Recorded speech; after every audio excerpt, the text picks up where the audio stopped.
and welcome to Cat Connection. I'm Anna Glassman. Here with me is Tracy Trefone and Hero. Tracy is an unpaid volunteer for the Cat Connection shelter. Tracy, can you tell me a little bit about the history of Cat Connection? Absolutely. Cat Connection started when Marian Buick, who is our director, she's always been doing cat rescue.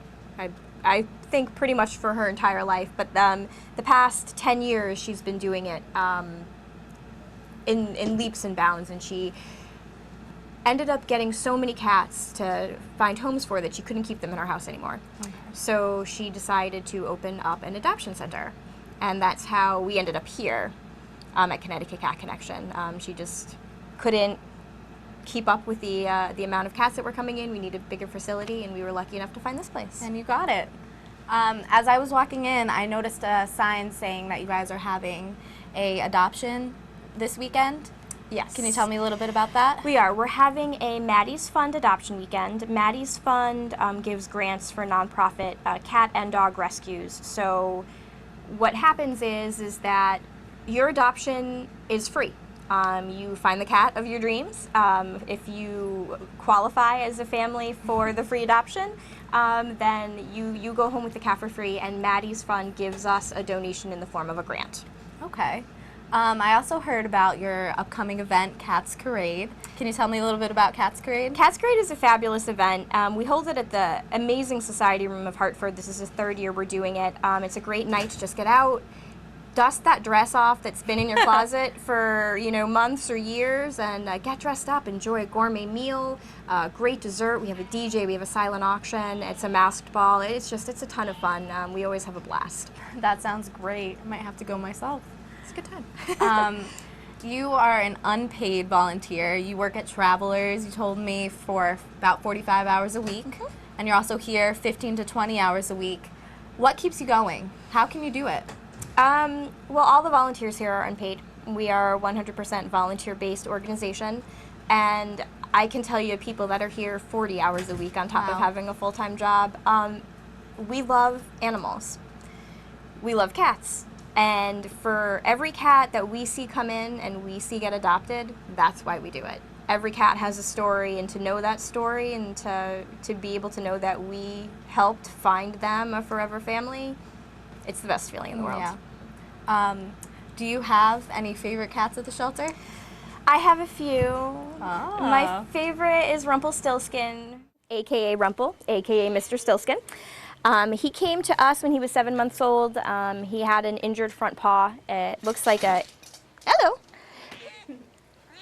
Lily wants some attention over here too, but it looks like there was a bite wound to his leg that severed a tendon. You would never know now. His paw's totally fine, but he was very shy because he was pretty wild when we got him, and he has just turned into the biggest love.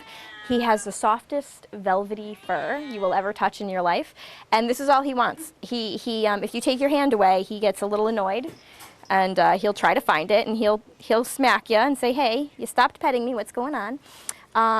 He's the type of cat that in a new environment, it might take him a few weeks to settle in. He might hide at first, but then this is what you're going to get.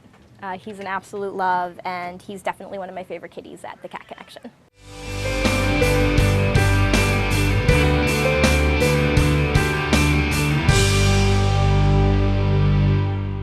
This is another reason why the volunteers do what we do.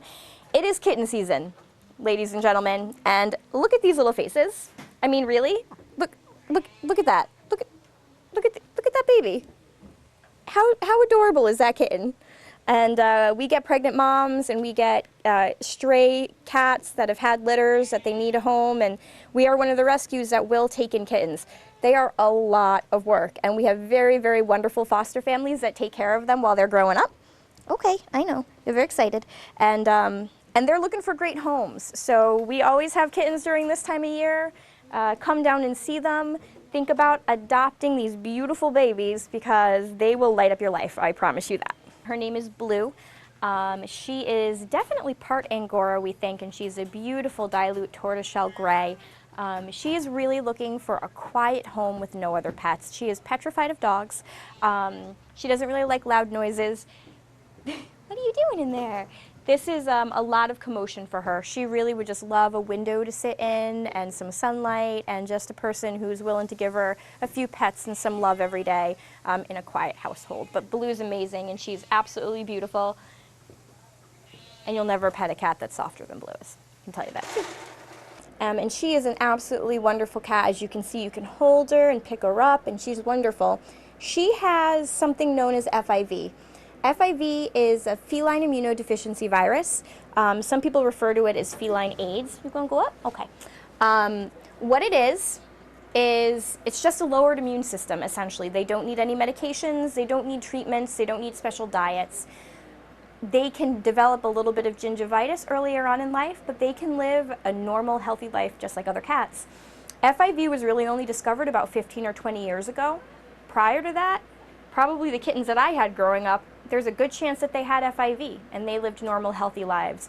It was really meant as a diagnostic test if the cats got sick to figure out what was happening with their immune system. People should not be afraid of FIV cats. They are wonderful and loving and just general overall amazing cats. And some of our biggest lab cats, some of our most lovey cats are FIVs. So before you discount adopting an FIV cat, we really ask you to go on the internet, do some research, and you'll see that it's really nothing to be afraid of. What are you doing? I'm Anna Glassman. Catch me next time at Cat Connection with the Cat of the Week with Tracy Trefone.